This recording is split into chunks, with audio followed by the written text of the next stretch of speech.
What's up, everybody? It's Mr. 100K a day, and thank you guys for subscribing and tuning in to 100K Paralegal Services. And today we're going to be talking about a complete idiot rapper from the St. Louis metropolitan area. On Instagram, he calls himself the Kid G Baby.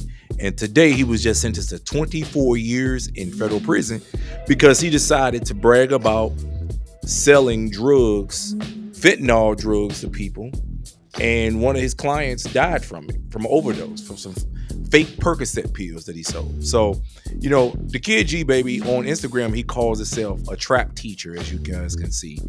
And, he basically was selling dope on house arrest. He bragged about it in his videos, he bragged about it in his rap lyrics. So the feds didn't have to do a lot of work when it came to investigating this complete idiot, because just like a lot of these dumb rappers, he snitches on himself.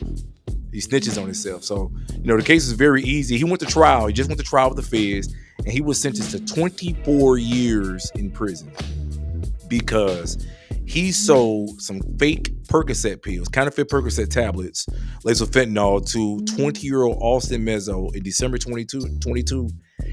2022, and he caused Austin Mezo to OD. Now, everybody in their mama and their baby mama knows that fentanyl has become the bane of the drug world's existence. Like, a lot of people are losing their lives over fentanyl, laced in coke, laced in weed, laced in every drug that you can imagine. People are using fentanyl in it to cut it or make it more potent, have more of a stronger effect, and it's killing a lot of people.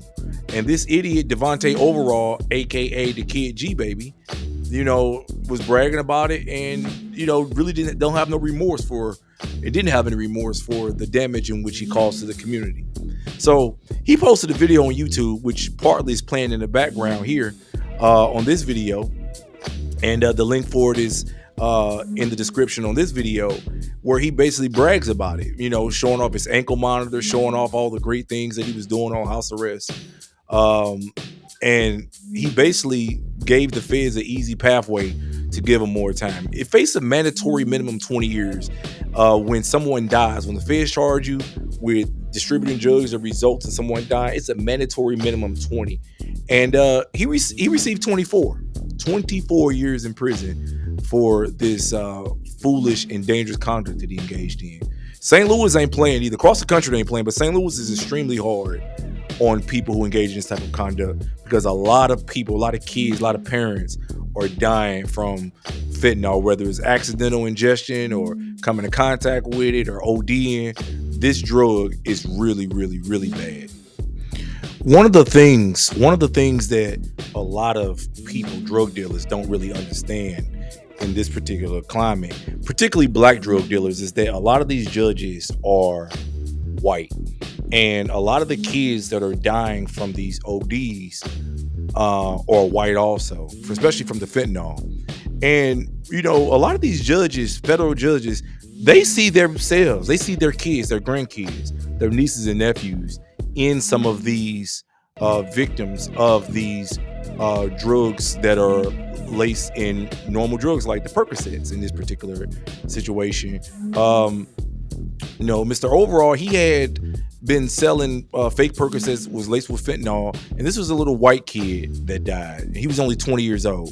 Now, Deontae, he was 28 years old when he got sentenced today, and the victim in this case was 20. So, Deontae was only facing a minimum of 20 years, and the judge gave him 24. So, don't expect, and nobody should really expect, these white judges, mostly white judges, to be fair with you or to be empathetic towards you, because when they sit and look at those autopsy reports, when they sit and analyze the case for what it is, they don't just see, a victim and a suspect, or a victim and a criminal defendant. A lot of times they see themselves, they see their children, their white grandchildren, their white nieces and nephews. And that oftentimes motivates their sentencing decisions. I don't care what they say, they're judges or whatnot, but we all are affected by what we've seen and our personal experiences, and judges are no different. Federal judges are no different. You can believe that, take that to the bank. So that's why I always encourage black men, especially, to get out of the drug business. It is a played out business. It is dangerous inherently, and you're going to go away for a long time. The fentanyl game. My own father died from a drug overdose 30 years ago this year. And nobody went to federal prison because of his death, and it's probably a reason why, because he was black or whatever reason you want to say. But nowadays, now that Tim and Becky and Amy are dying from drug overdoses, if you are a drug dealer and they find out that they can prove that you gave the drugs to one of these little white kids that caused them to OD and took their life, you are oftentimes going to end up in the feds, and you're going to end up in the federal prison for a very, very long time. It is not worth it. So, in Deontae's case, once you read over a lot of these court documents that are on his case, it becomes very, very clear that he didn't have the best upbringing. But the judge didn't care about none of that. Because at the end of the day, the judge look at it like you took a white life because of your drug dealing activities. When, regardless of how you were brought up, they feel like there's no excuse for the conduct in which you engaged in. And that's the bottom line. When this fake rapper, Mr. Overall, lost that trial, he went and filed a post-trial motion to try to get his conviction overturned, to try to get motion for a new trial. He felt like the judge did him wrong in a few ways during trial. And I'm just going to go over just a few of the things in which he complained about. First of all, he complained about emotional reactions of witness and observers in the gallery. And this is what the judge issued, the order that he issued when the judge denied his motion for a new trial. This is what the judge said. He said, prior to trial, the defendant motioned the court to sequester government witnesses from the courtroom, but the government requested that the victim's mother, Stacy Carlisle, be allowed in the courtroom for opening statements despite being a government witness.